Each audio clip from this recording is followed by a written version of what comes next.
झारखंड की राजधानी रांची के इस मोराबादी मैदान में सहायक पुलिसकर्मी धरना में बैठे हमारे सहायक पुलिसकर्मीगण इस धरना को कवरेज देने के लिए तमाम मीडिया कर्मी बंधुओं आप सभी को जोहार करते हैं, जय हिंद करते हैं। आज झारखंड राज्य का 24 साल होने को है, लेकिन मुझे आज भी मैं बार बार हर एक गाँव में जाता हूँ और इन्हीं विषय को रखता हूँ कि आज की युवा पीढ़ी 24 सालों में यानी अगर आज भी वो झारखंड की गलियों में, आज की वो गांव की पगडंडियों में सवाल करता है कि झारखंड आज बना ही क्यों था। आज मेरे भी जहन में है, आपके भी जहन में यही सवाल है कि आखिर झारखंड राज्य अलग बना ही क्यों था। अगर आज भी हमारे भाई लोग कोई 2 महीना से धरना पर बैठे, कोई सालों से धरना पर बैठे, कहीं कोई अपने माइंस को लेकर धरना पर बैठा है, कहीं कोई सहायक पुलिसकर्मी धरना पर बैठे हैं, कहीं आंगनबाड़ी की सेविका धरना पर बैठे हैं, कहीं और लोग धरना पर बैठे हैं, कोई राजभवन में धरना पर बैठा है, कोई विधानसभा के बाहर धरना पर बैठा है, कोई मोराबादी के मैदान में धरना में बैठा है। तो आखिर ये राज्य बना किनके लिए और इस राज्य में खुशहाल चल कौन रहे हैं? अगर इस राज्य के तमाम नौजवान, चाहे पुलिसकर्मी हो, स्वयं सेवक हो, अगर हर लोग धरने के माध्यम से अपनी मांग को मान रहे हैं तो भाई ये राज्य बना क्यों है? तो आज मैं अपने संगठन की ओर से आप सबों के साथ हम लोग समर्थन में खड़े हैं और जितने भी हमारी भाई बहनगण सहायक पुलिसकर्मीगण हैं बिल्कुल हम लोग आपके साथ खड़े हैं। आज विगत 2 वर्षों से हम लोग झारखंड के जिन मुद्दों के साथ खड़ा होने की आवश्यकता पड़ी, हम लोग कभी पीछे नहीं हटे। आज हमारे जितने भी साथी हैं, मेरी भी बात करें तो हम लोगों ने लगभग 13-14 FIR खाया है, जिनमें 353, 307 के जैसे ऐसे धारे, अनगिनत धारे लगे हुए हैं, लेकिन हमने कभी समझौता नहीं किया है परिस्थितियों के साथ। आज आपके विषय से भी हम लोग परिचित हो रहे हैं और आपका विषय भी कहीं ना कहीं बड़ा खौफजदा विषय है। आज बड़ा दुर्भाग्य मतलब आश्चर्य 2024 में भी आपकी सैलरी 10,000 के से भी गया गुजरा स्थिति। ये बड़ा विचित्र मतलब ऐसा भी लोकतांत्रिक देश में ऐसा होगा, ये तो कोई कल्पना नहीं कर सकता है कि जिस देश को हम लोग लोकतांत्रिक देश मानते हैं, जो देश जनता का देश है, एक लोकतांत्रिक देश में कोई इंसान बंधवा मजदूर से भी गया गुजरे अवस्था में है। इतनी खौफनाक दृश्य है, ये तो हमको सुन के ही बड़ा हम लोग का रूह कांप रहा है कि ऐसा हो कैसे सकता है। अरे कोई अगर मजदूरी भी करता है तो साल दर साल उसका इंक्रीमेंट होता है, उसकी सैलरी में बढ़ोतरी होती है, लेकिन आप 2017 में जिस सैलरी के साथ इस नौकरी को ज्वाइन करने का काम किए हैं, आज 7 साल बाद भी अपने आप को वहीं पाते हैं। ये बड़ा विचित्र बात है। तो आज मैं गठन हो रही नई सरकार से लोकतंत्र के 4थे स्तंभ के माध्यम से, तमाम मीडिया बंधुओं के माध्यम से मैं नई सरकार तक ये संदेश देना चाहूंगा कि देखिए, आज जिस प्रकार आपने विशेष सदन बुलाया था, आज विशेष सदन बुलाया गया था, मैं चाहता हूं कि विशेष सदन यहाँ के युवाओं के जो समस्याएं हैं उनको निदान करने के लिए विशेष सदन चलाएं। मैं माननीय मुख्यमंत्री को आज के इस धरना स्थल से तमाम मीडिया चैनल्स के माध्यम से यह संदेश देना चाहूंगा कि देखिए मुख्यमंत्री साहब, आप 3 महीना जेल में थे, 4 महीना जो भी थे, आप सबकी आपके प्रति हमदर्दी रही है और आज आप जब जेल से बाहर आए तो 3 महीना आप जो राज की कुर्सी से उससे अपने आप को दूर नहीं कर पा रहे हैं। तो समझ के देखिए, जो लोग 7 सालों से लगातार सेवा देने का काम किया है, लगातार गर्मी बरसात में अपने आप को समर्पित करने का काम किया है, और आज भी अगर ये लोग उसी तरह के मामूली तनख्वाह में इतने रिक्सी जीवन यापन कर रहे हैं, रिक्सी सेवा दे रहे हैं, तो बड़ा दुर्भाग्य है। बड़ा हमें लगता है आज ये धरती बिरसा बाबा की धरती है। आज कहीं ना कहीं उनका जो अगर उनकी आत्मा भी कहीं देख रही होगी, सुन रही होगी, तो मुझे लगता है आज वो कहीं ना कहीं बड़ा गंभीर होगी, चिंतित होगी कि बिरसा की धरती में बिरसा के बच्चों का ये हाल है कि आज उन्हें अपने घर से बाहर छोटे छोटे बच्चों को लेकर धरना स्थल पर आना पड़ता है। अरे पुरुषों की तो छोड़िए, हमारी बहनों को भी रात्रि अवस्था में पूरे कालखंड में आज ये बड़ा विचित्र बात है। इसलिए आज हम आशा करते हैं, हम मुख्यमंत्री महोदय को संदेश देना चाहते हैं कि आप अपने घर से बाहर आए, आप देखिए कि झारखंड में घटित क्या हो रहा है, झारखंड में चल क्या रहा है, और फिलहाल आह्वान करेंगे कि जो सहायक पुलिसकर्मी हैं इनकी सेवा किस प्रकार से आप अस्थायी करते हैं। ये तो यही कह रहे हैं कि सहायक पुलिसकर्मी के ही रूप में चिन्हित किया जाए, नाम दिया जाए, लेकिन सेवा को अस्थायी किया जाए, इनकी जो सैलरी है उसे बढ़ाया जाए। देखिए, ये जो मांगे हैं ये कोई विशेष मांग नहीं है, ना ये विशेष राज्य विशेष जिला का मांग कर रहे हैं, ये अपनी मजदूरी का हक मांग रहे हैं, और हमें लगता है इन्हें इनका हक न्यायपूर्वक मिलना चाहिए। और आज जितने भी हमारे सहायक कर्मी हैं, बंधुगण है, भाईगण है, बहनगण है, आप सभी को हम लोग कहना चाहेंगे कि जब भी आप लोग अगर इस धरने पर बैठे हैं, आप अपने आप को अकेला ना समझें। हमारा पूरा संगठन आपके साथ खड़ा है और आपके साथ हम लोग कांधे से कांधे मिलाकर चलेंगे। चाहे तेजस्वी सीरियल का मुद्दा हो, चाहे आपके सहायक पुलिस कर्मियों का मुद्दा हो या स्वयंसेवक का मुद्दा हो, हमने हमेशा हर मुद्दों के साथ हम लोग खड़े रहे हैं। सीरियल की मुद्दे में अगर हम लोग नहीं खड़े होते, अगर हम लोग नहीं अगुवाई करते हैं, तो शायद ना एसआईटी का गठन होता, ना ही पता चलता कि 27 लाख रुपए लेकर पेपर लीक किए गए थे।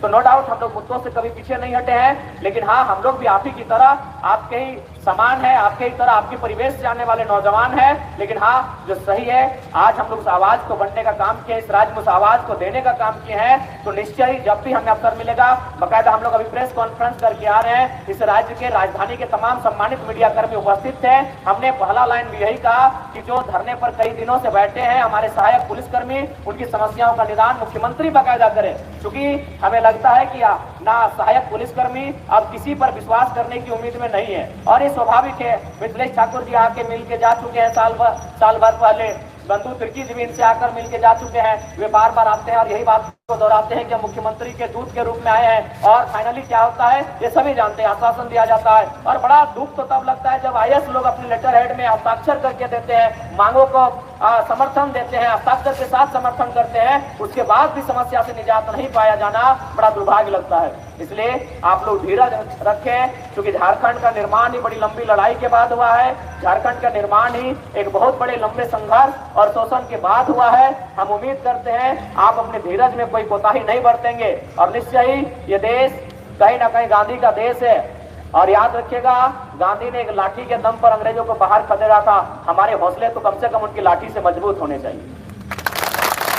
और हम आशा करते हैं ऐसे भी आप सभी सहायक पुलिसकर्मी यानी सभी आप शारीरिक रूप से, मानसिक रूप से मजबूत लोग हैं। मुझे पूर्ण आशा है कि ये जो परीक्षा आपकी ली जा रही है, इस परीक्षा में आप अव्वल होंगे और परिस्थितियों के साथ समझौता ना करते हुए अपने संघर्ष को जारी रखते हुए आपका जो हक हुकूक है, अधिकार है, उसे लेने के लिए आप कहीं पीछे नहीं हटेंगे। बाकी हम लोगों का समर्थन आपके साथ हमेशा रहा है, रहेगा हमेशा। नैतिक रूप से, शारीरिक रूप से हम लोग कभी आपके समर्थन में पीछे नहीं हटेंगे।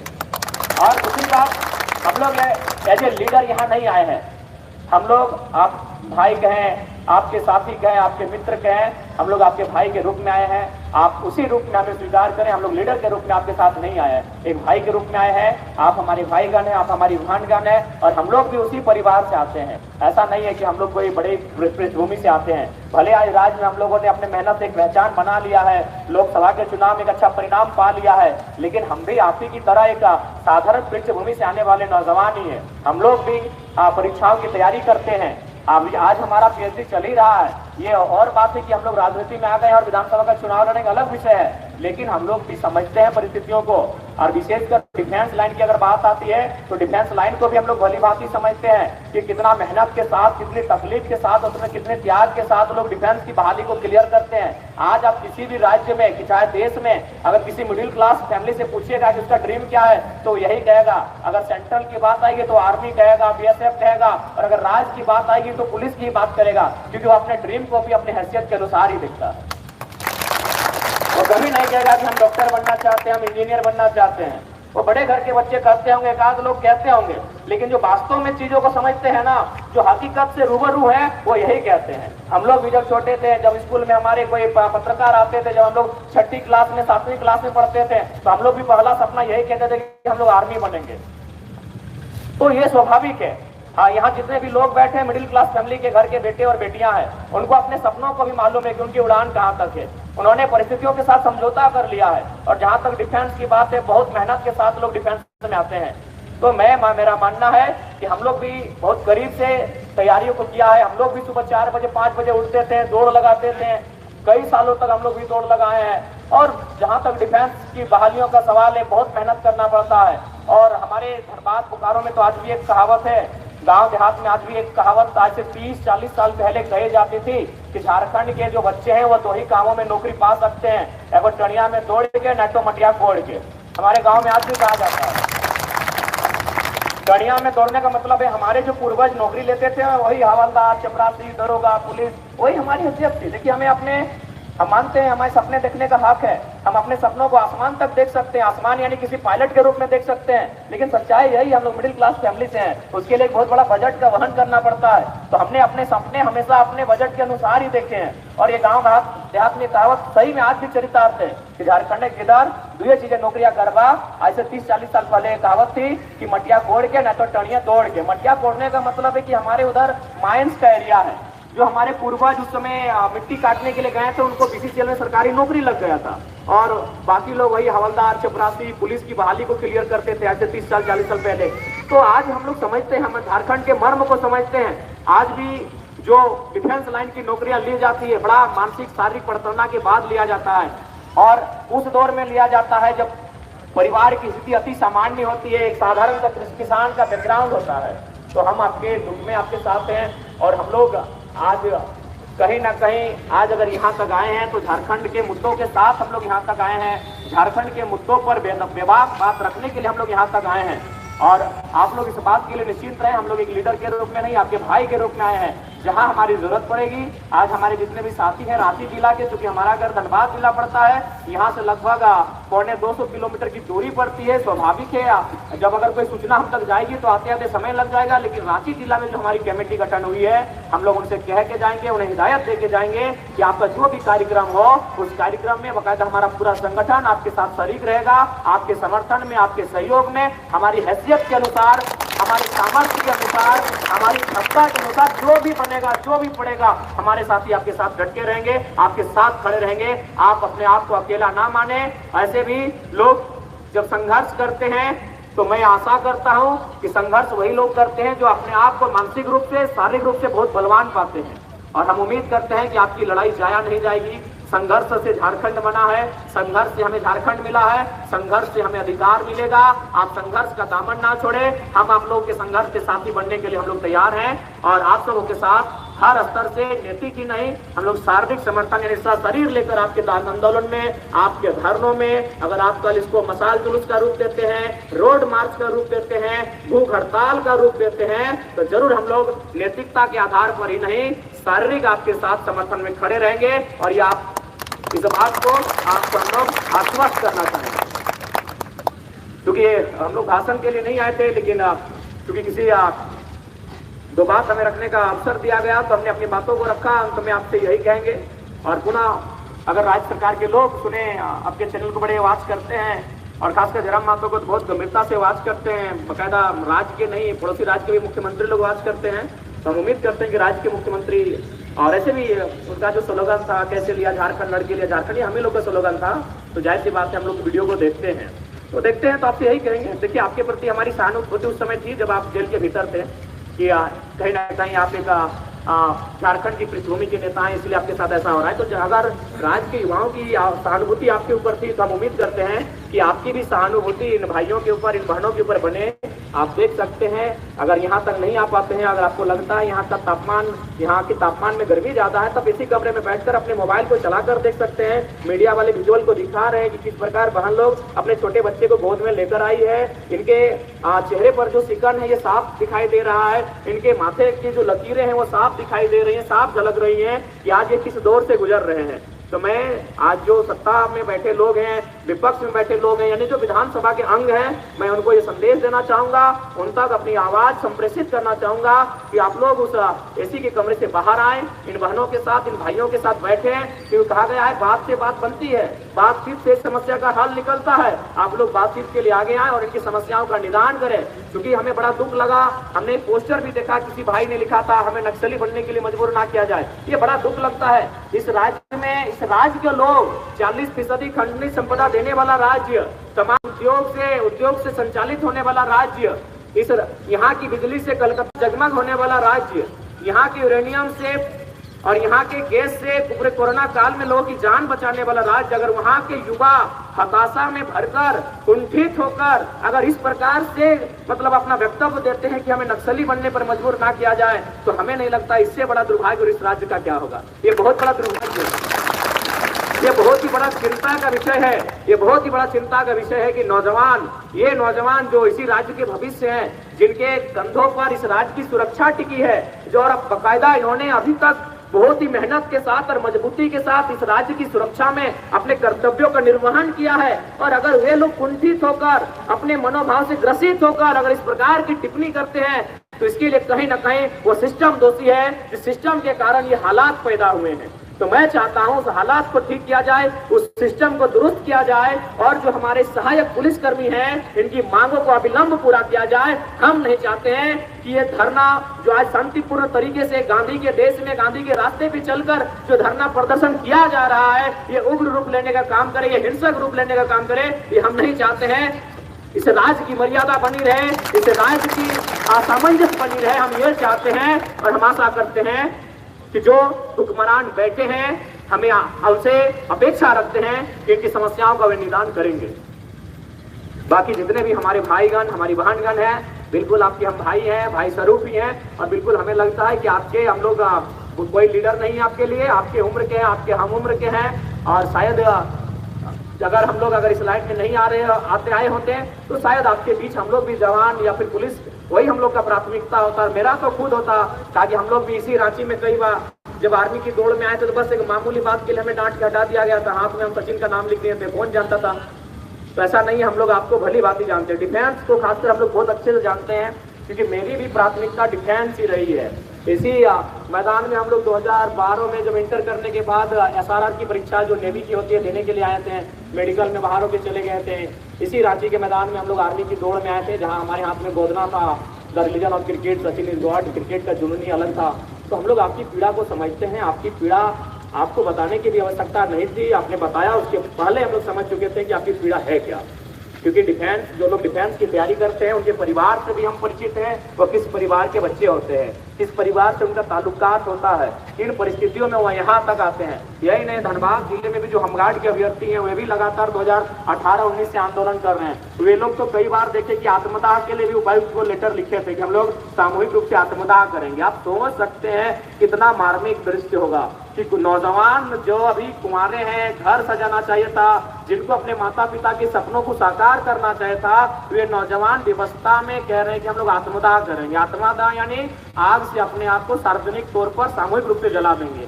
सोच सकते हैं कि कितना मतलब इस सिस्टम में कितने करप्टेड लोग जाकर बैठे हैं, कितने मतलब उदासीन लोग जाकर बैठे हैं, जिनको सिस्टम से बाहर, अपने परिवार से बाहर झांक कर देखने का अवसर तक नहीं मिल रहा है। ये हमें बड़ा खेद के साथ और बड़े मार्मिक स्वर के साथ कहना पड़ रहा है। लेकिन हमें आस्था है, हमें आस्था है इस राज्य में, हमें आस्था है आपके संघर्ष में, हमें आस्था है तमाम मीडिया कर्मी जो लोकतंत्र के चौथे स्तंभ जाने जाते हैं, हमें आप पे पूर्ण आस्था है कि आप इनके मुद्दों को मौन नहीं होने देंगे, आप इनकी आवाज को मौन नहीं होने देंगे और लोकतंत्र के चौथे स्तंभ के माध्यम से इस राज्य की आबो हवा में इनके मुद्दे गर्मजोशी के साथ बहते रहेंगे। हम आपसे गुजारिश करना चाहेंगे, जितने भी लोकतंत्र के चौथे स्तंभ आए हैं, हम आपसे आग्रह करना चाहेंगे कि हमारे जो सहायक पुलिसकर्मी के भाईगण बहनगण यहाँ धरना पर बैठे हैं, इनके मुद्दों को आप लोग मौन नहीं होने देंगे और इनकी आवाज को आप लोग मौन नहीं होने देंगे। ये हम आपसे अपेक्षा रखते हैं, ये आपसे हम लोग गुजारिश करते हैं।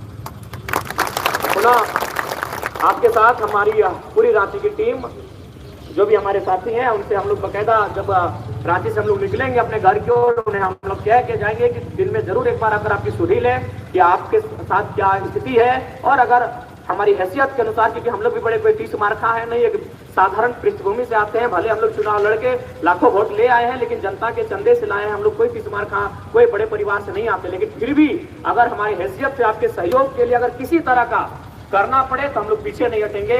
हम लोग इस बात के लिए आपको आश्वासन देते हैं और निश्चय जब भी आंदोलन के माध्यम से हमारी जरूरत, हमारी आवश्यकता पड़ेगी, हमारा पूरा संगठन, हमारा पूरा परिवार आपके साथ खड़ा है और हम लोग कोई अलग नहीं है, आपके साथी हैं, आपके भाई हैं, आपके हित कुटुंब हैं, आपके साथ हम लोग हमेशा खड़े हैं। आप हमेशा हम लोग अपने साथ पाएंगे, या तो शारीरिक रूप से, या तो नैतिक समर्थन के रूप में, या विचारधारा के समर्थन के रूप में आप लोग हमेशा हमें अपने साथ पाएंगे। और साथ ही अंत में यही कहेंगे, हौसलों को हारने की आवश्यकता नहीं है। ये राज्य हमें 2 दिन में नहीं मिला है, सालों के संघर्ष के बाद ये राज्य मिला है। भारत देश 2 दिन में आजाद नहीं हुआ है, सालों के संघर्ष के बाद भारत स्वतंत्र हुआ है। आपका अधिकार है, 2 दिनों में ना सही 1 दिन जरूर मिलेगा, 1 दिन में ना सही 1 दिन आपका अधिकार जरूर मिलेगा।